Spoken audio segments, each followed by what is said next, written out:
Welcome to the DFS pregame show here on RotoGrinders. I'm Jordan Cooper, a.k.a. Blenderhead, Blender HD. If you want to follow me on Twitter, and it's Wednesday, March 1st. We're getting close to the spring.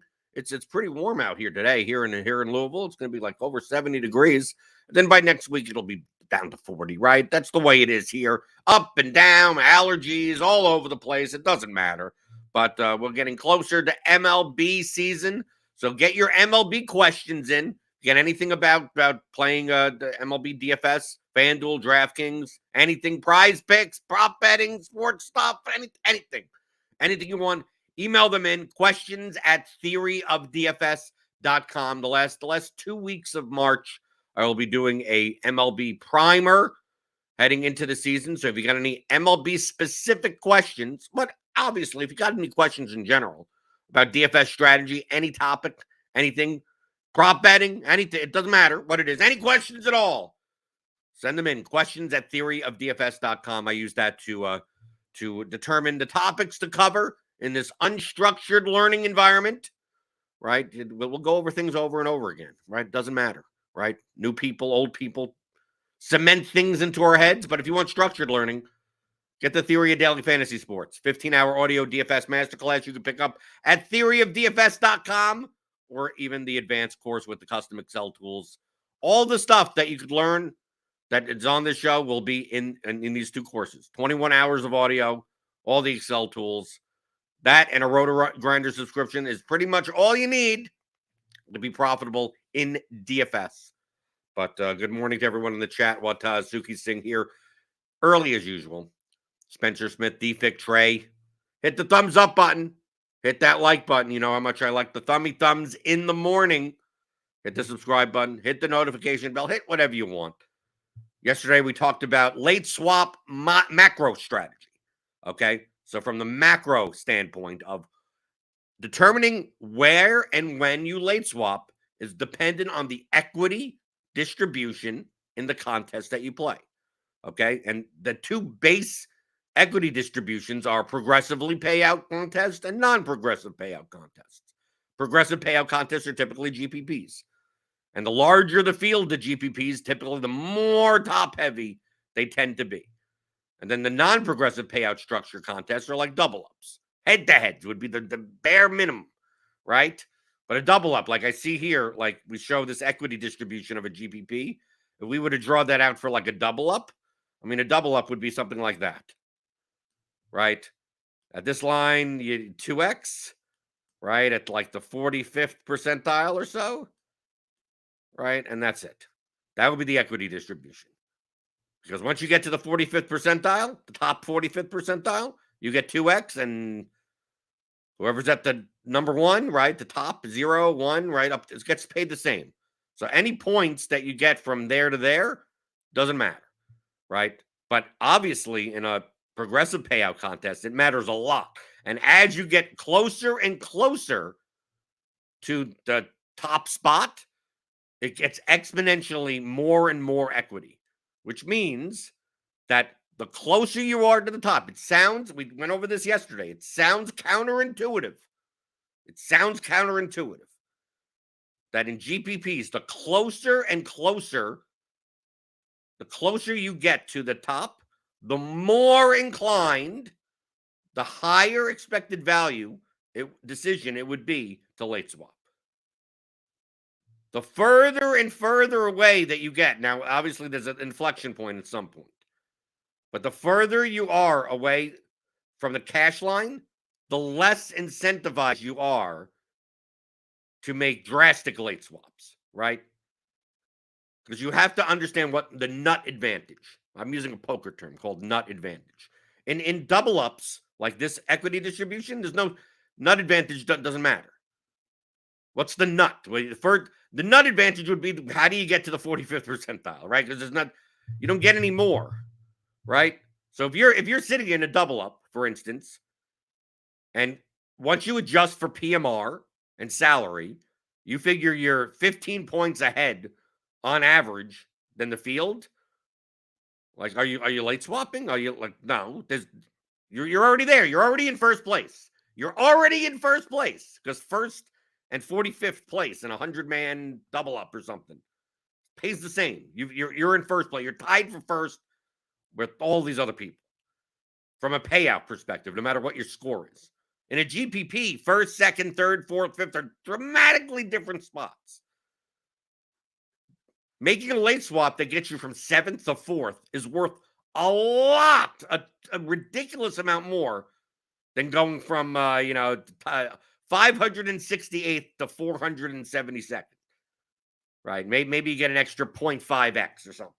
You go from $5 turns into 15, or as it turns into 1750.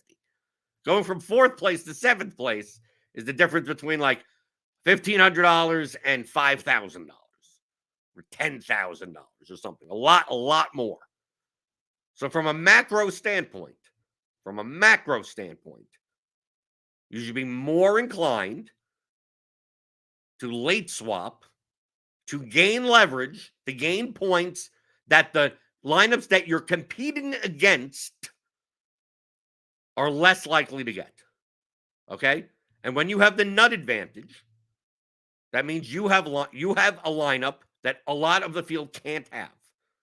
So you're not competing against all the other lineups in the contest. You're only competing against the lineups that combinatorically have similar players to you. So it's quite possible that after the 1 p.m. Eastern games in NFL, that you have the stack that went off, the defense that has 20-plus points. You're now just competing for this equity up here with maybe a couple of hundred lineups. The other lineups don't matter anymore, right? You're competing for the top spots. Now, in reverse, if you don't have the nut advantage, you don't have the stack that went off, the defense that had the return touchdown or something, and you have a decent score, it's not like you have nothing. Like, you're not competing against any of those lineups. Like, this equity over here towards the top 1%, top 5%, it's gone. You can't, you're not getting there, right? It's unlikely that's happening. So you're just competing for this equity down here between these two lines. The equity between 25th percentile and the 5th percentile isn't that great of a difference. Sure, I'd rather have a 5x payout than a 1.5x payout. I'd rather have a 3x payout than a 1.5x payout, but the difference isn't that big, right? So if you're sitting here, if you're behind the ball, if you're sitting here and you have a 40th percentile type of score, when adjusting for PMR and salary, like making switches so that you could get to like, oh, how do I get to the top 1%? You're not going to be able to. Your aim should just get to the 25th percentile or wherever the first payout spot is, right? So you have to make up 15 percentage points of ownership for as many points as you need. Maybe you're over here and you're down by 4 points on average. So you need to make up 4 points in relative value. It's quite possible you don't have to late swap at all, right? A lot of people sitting here in a GPP and they go, oh, I'm blowing up my lineup. It's like, why? It's quite possible that you could leave all the highest projected lineup at that moment in the rest of your spots and cash fine. No problem. You'll have a higher chance of cashing. And the more and more you late swap, it's like the more and more you're increasing the range of outcomes of your lineup. So this is what ends up happening. I'm going to get rid of this. This is how you should be thinking about it. Get rid of all these. A sketch pad.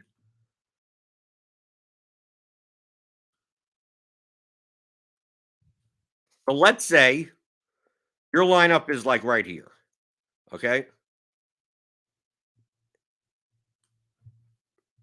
If you left your lineup the way it is, maybe your range of outcomes is something like this. Something like that. Right? Based on your projection.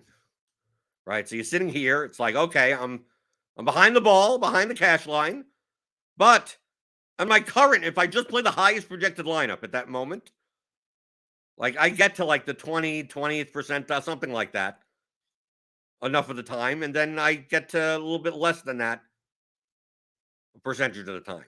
if you'd a late swap to lower projected players, maybe your range of outcomes goes something like that.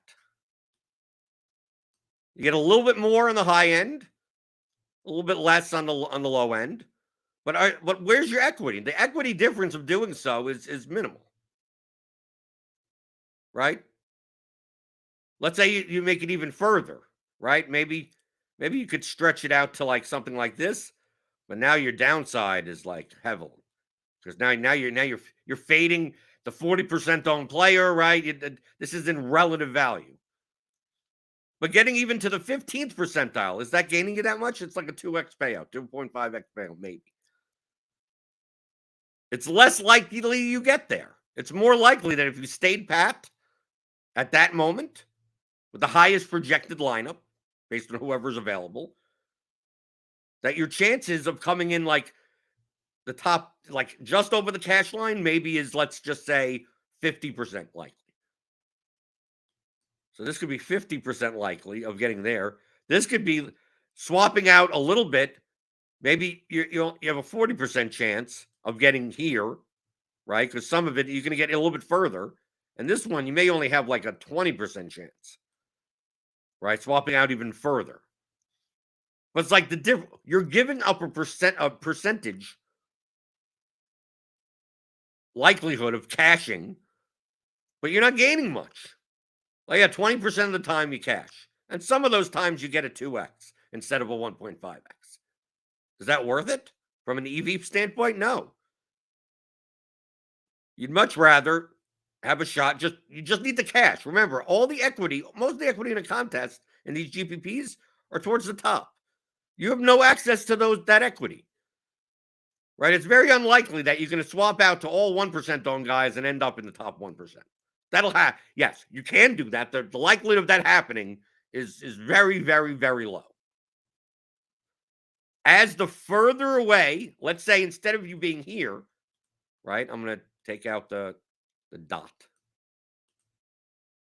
Right, take out the dot. Come on. Let's say instead of being there, you're way behind. Right? Let's get rid of some of these lines. If you're way behind, now it's less and less likely that you could just stand pat. It's more likely you have to sacrifice projection for lower ownership. Right? If you're sitting here, you're way behind. Right? You're faded, two guys that are high owned or something like that. And they did extremely well, and now you're sitting down here. It's like, yeah, now you have to, you don't have access to like standing. If you stand pat, like your range of outcomes is typically probably maybe something like that, right? It's like, I don't even get there.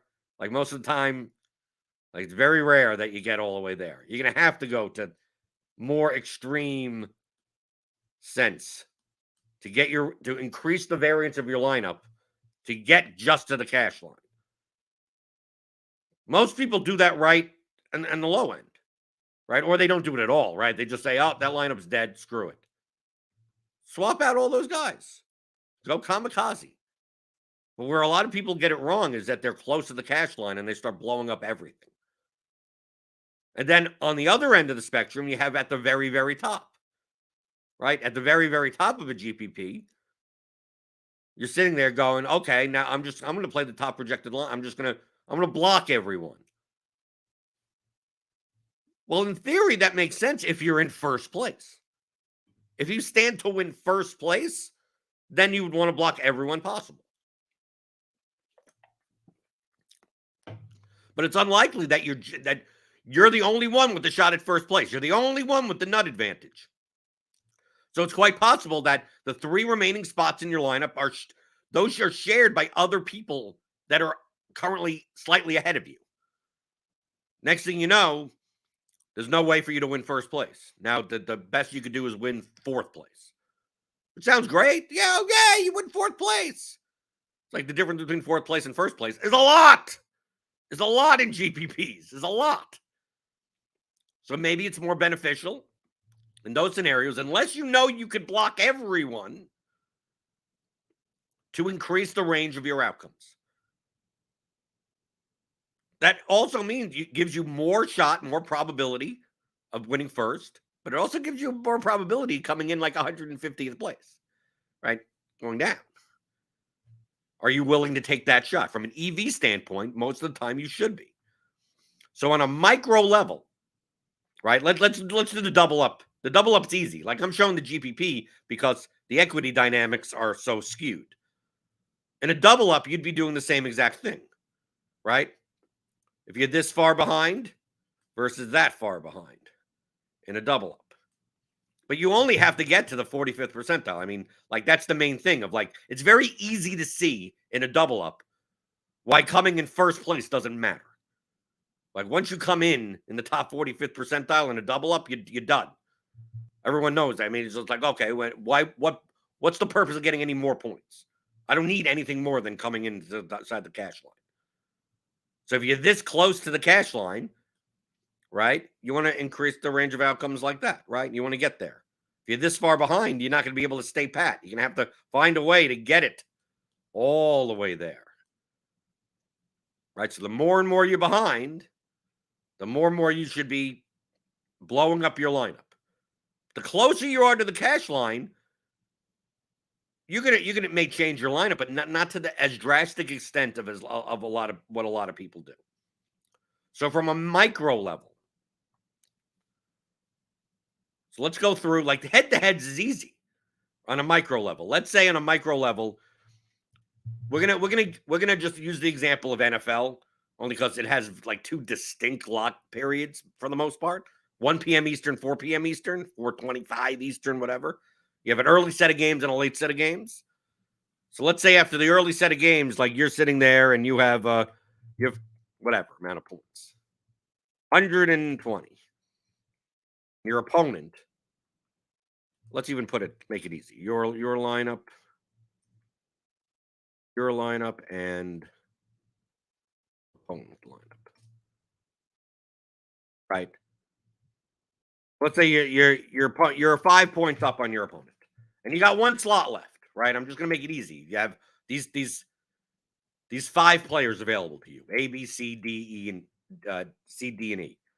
With here's their median projection, here's their large field ownership. It said like, what's the ownership? If you both have A in your contest, right? And the ownership would be this, right? Your last player in your lineup, both players' lineup was this. Was A. Now you have 120, your opponent has 115. It's in your benefit because you're in first place is to block your opponent. If you could share the same points as your opponent, you win in the last spot, right? We're using the example of everyone has played except for the one slot to make it easy. So you'd play player A, the highest projected player that fits in that spot. Now, let's say, what happens if you're behind? Let's say you're the one with 115, and your opponent's the one with 120. Your opponent most likely has, let me share the screen. Yeah, because let's see. There we go. Your opponent has player A. Well, now you have to swap. Who are you going to swap to between A, B, C, D, and E? The highest projected player that your opponent doesn't have. So B. Is there a point in choosing C? Is there a point in choosing D? Is there a point in choosing E? To lower your projection even further? No.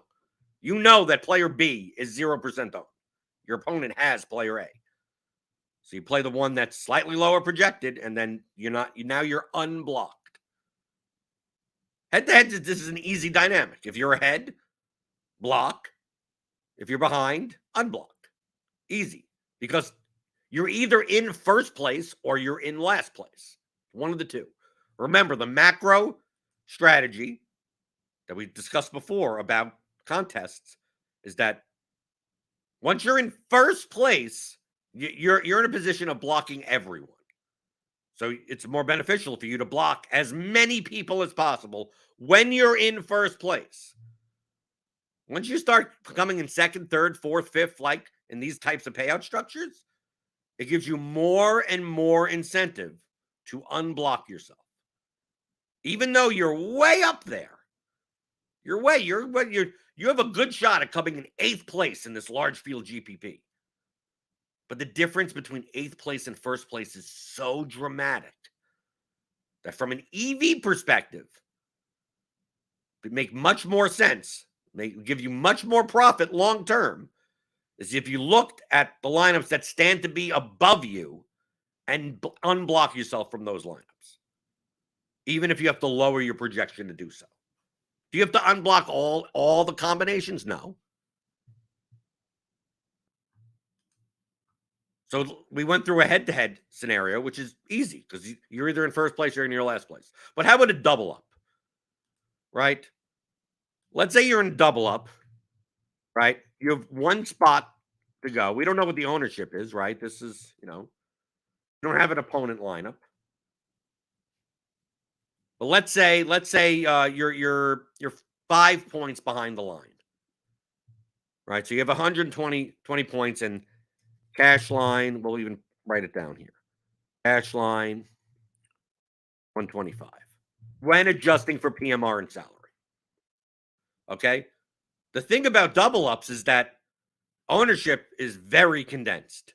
So player A, you have one spot left in your lineup, right? Player A is 75% owned, right? Player B is 40% owned. Player C is 35% owned. I mean, maybe we even further than this.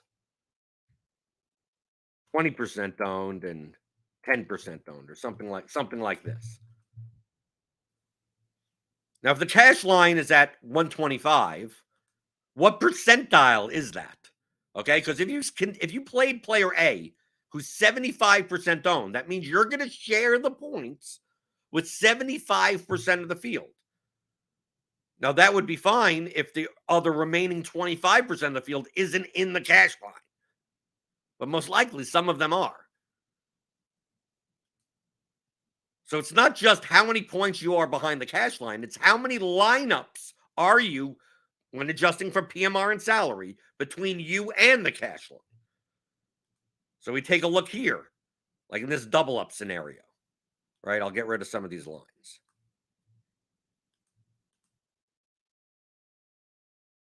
It's 4 points behind, 5 points behind. Sound, oh, not that much.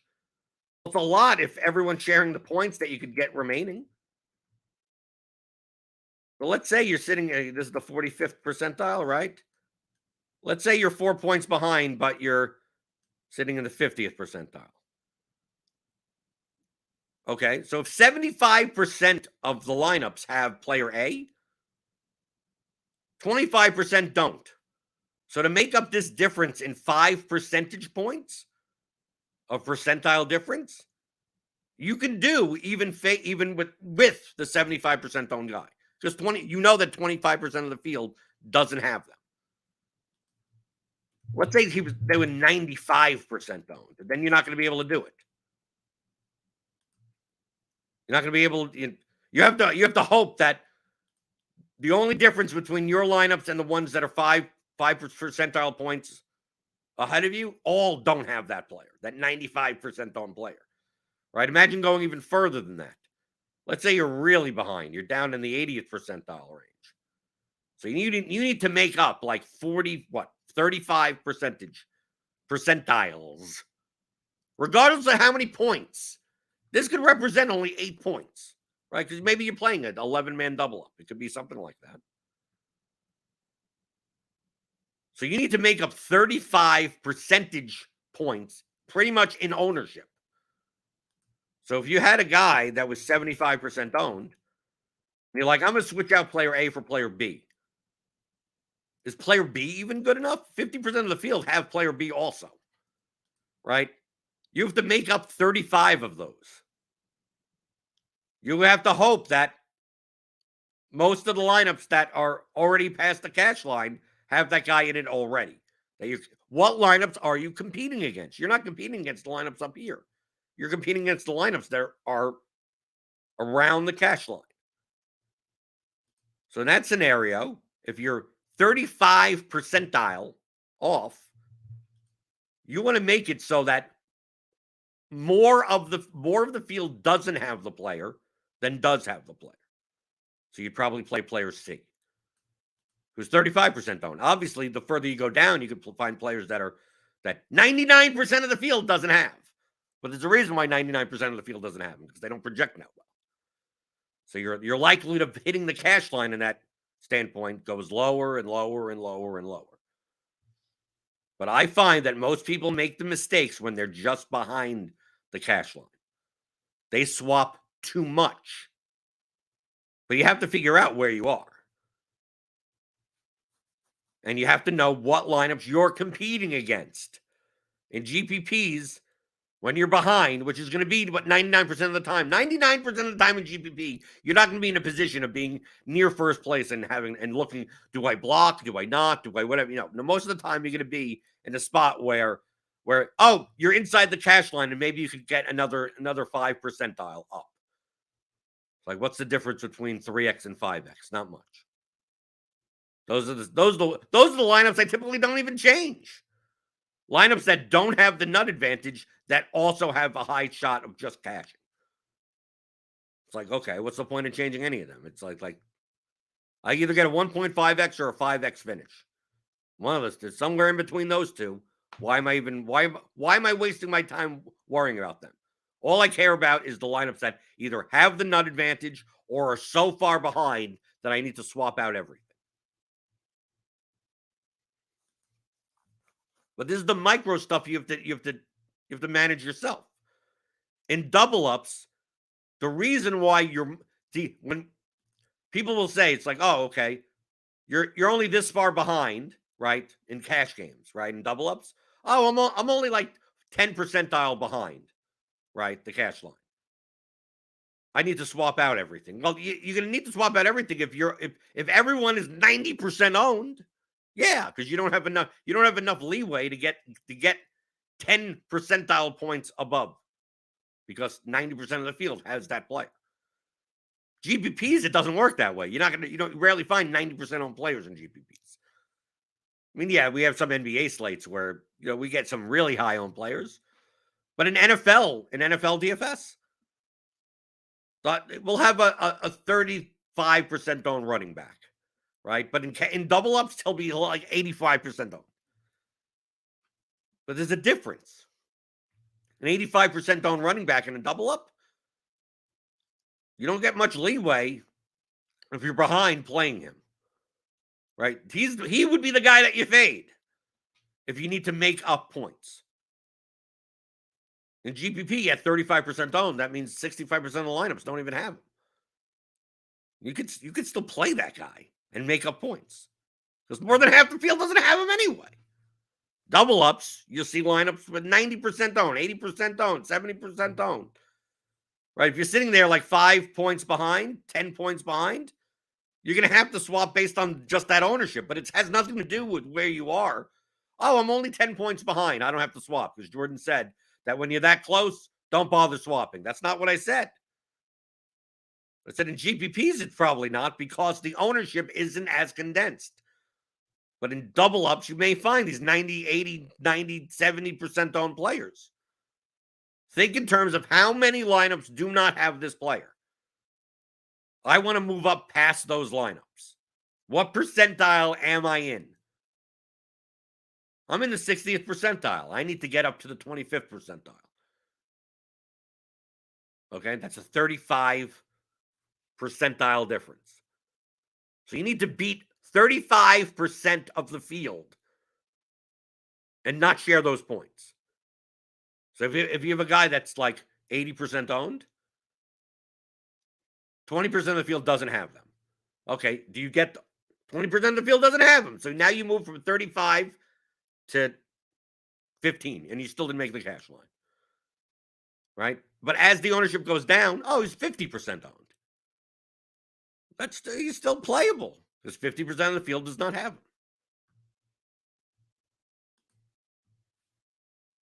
If you have any questions about this, just put it in the YouTube chat.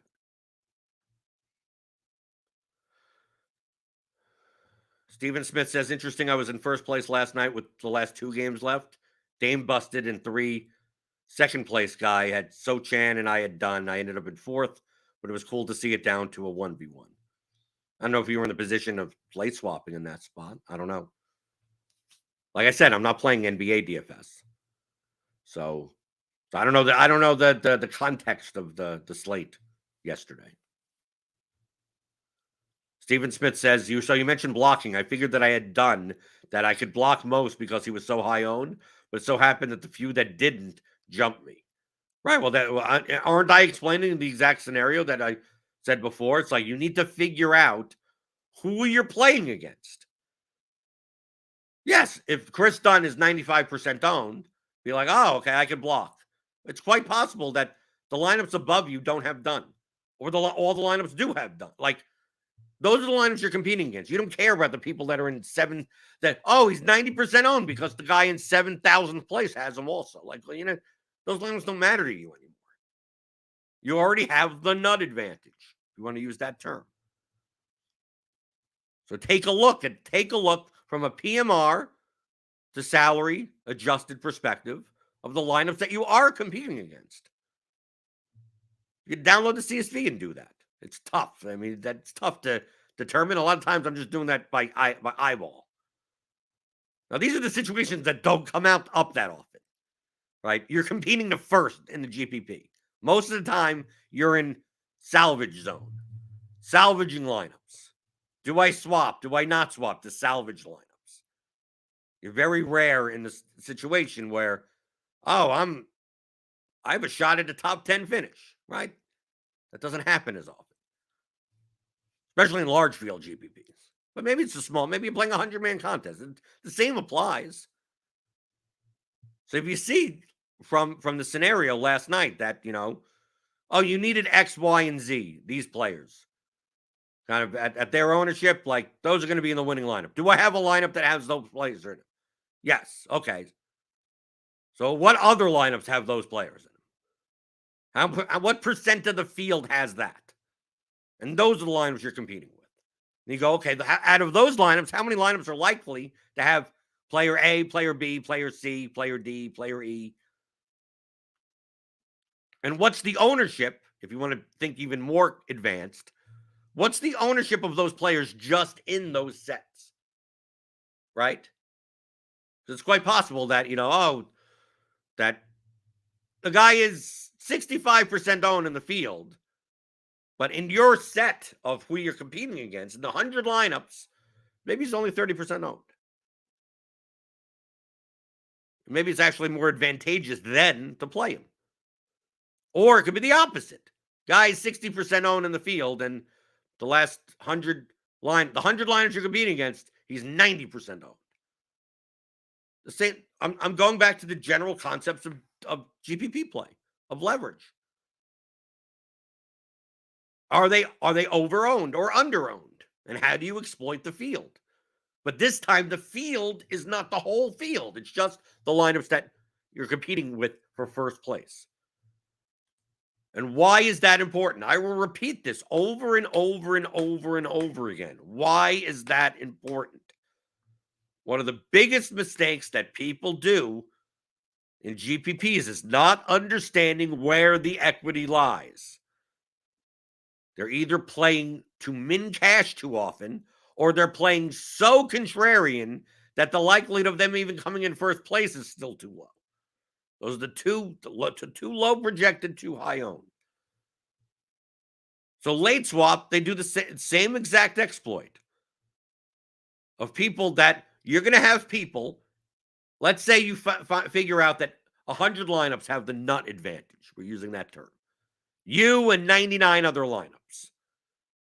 If those 99 people are more likely to block, are more likely to swap to the higher owned players, which gives you even more incentive to not play them. They're playing too high owned of a combination of players. Not in general for the whole field, but just in that slice of 100 lineups that are realistically competing for first place. So how do you become more profitable? By gaining leverage on those lineups. You'll make more money, show more profit. Your variance goes up, right? You swap out, and those guys go, and all those guys go off. I'm not saying you have to swap all the chalk. I mean, you understand what I'm saying? It's like you don't have to go extreme.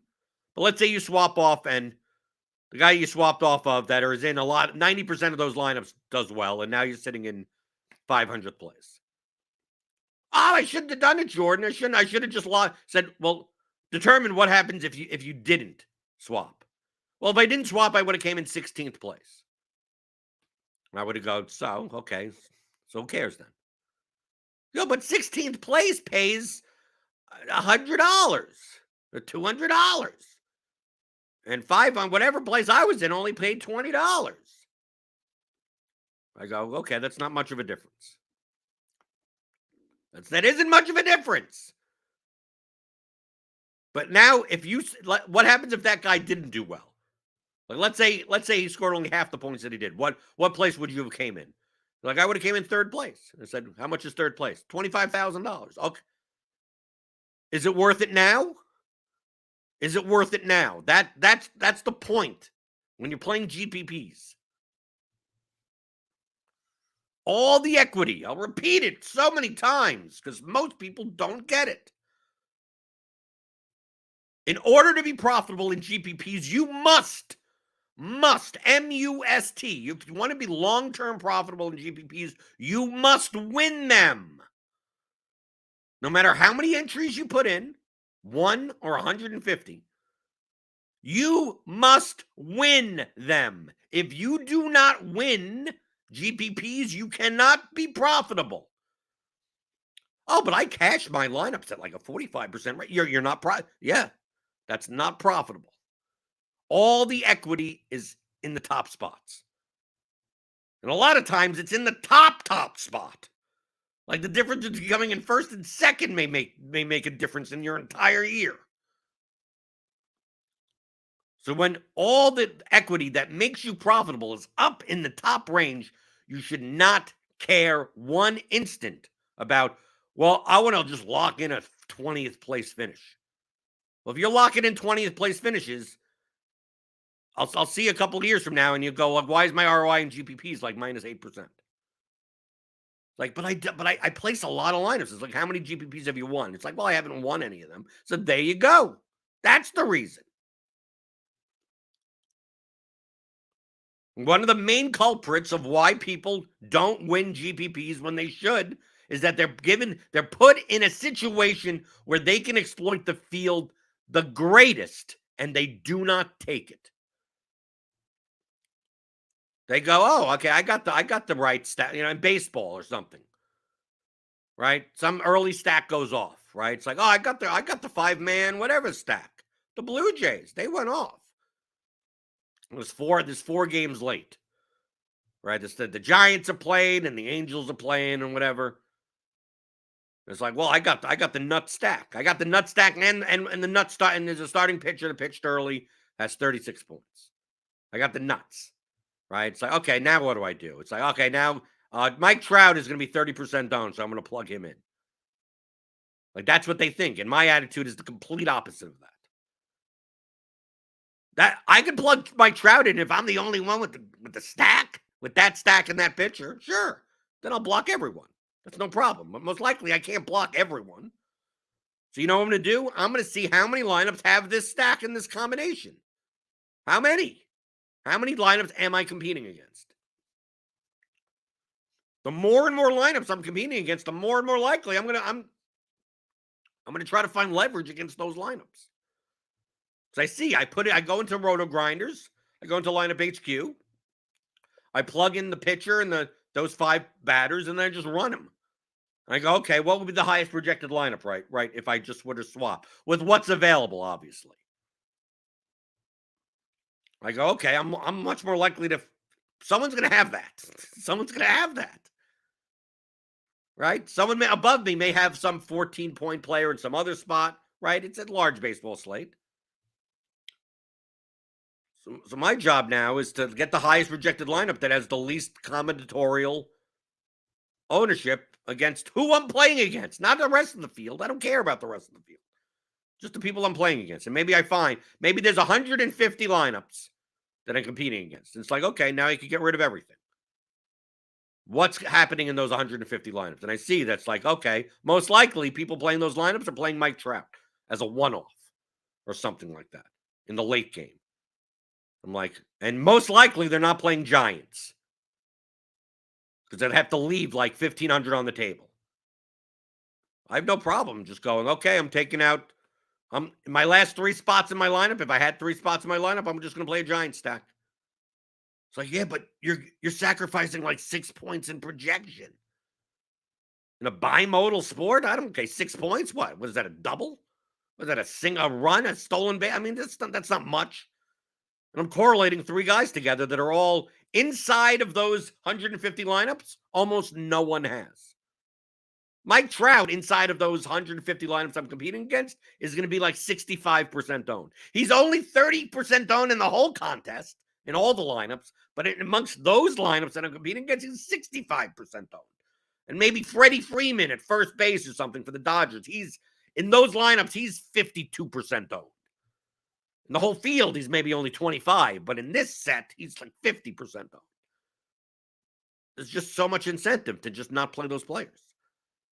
But they're the highest projected players. Who cares? I can play a lineup that's a little bit lower projected that looks nothing like any of the 150 lineups that I'm competing. If Mike Trout has a bad day, he goes 0 for 4, and Freddie Freeman goes 0 for 4, I win. It doesn't even matter what the Giants do. As long as the Giants put up a couple of points, okay, there you go, I win. I pass all those lineups because 2 guys do badly. Now, if they do well and you don't have them, yeah, you're going to come in. You're not going to win. You're not going to come in the top 100. You're not playing for how do I come in 12th place in GPPs? You should never be playing that way. All the money is at the top. So from a micro perspective, in GPPs, the more and more lineups that you're competing against for equity, the more and more incentive you have to late swap, to lower projected lineups to gain leverage against that set of lineups. Okay, the more and more incentive until you get to the top. If the lineup that you're competing against is yourself, then you just block everything. Then at that point, it's like, how could I lose? Like, I'm going to play Mike Trout and Freddie Freeman in that lineup, right? I'm ahead by 34 points. No one has this combination, or very few have this combination. Now I can block. Now let's say you're only competing against 5 lineups towards the top. Well, at least the lowest spot you could come in is 5th place, and that's still a lot of money. But if 100 lineups you're competing against, the difference between 1st and 100th is ridiculous. But the difference between 20th and 100th isn't that different. Oh, I came in 100th place. How much you get for 100th place? I got $50. It's like, how much would you have gotten for 20th place? $125. Yay. That's not that big of a difference. That isn't that big of a difference, especially when first place is $100,000. Second place is $50,000. Third is $25,000, and fourth is $10,000. The difference between $125 and $75, the $50 difference. Coming in 20th or coming in 100th, who cares? Where is all the equity?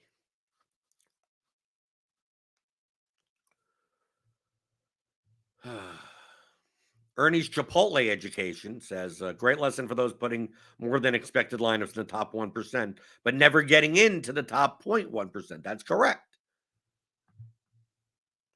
And the same thing on the bottom end.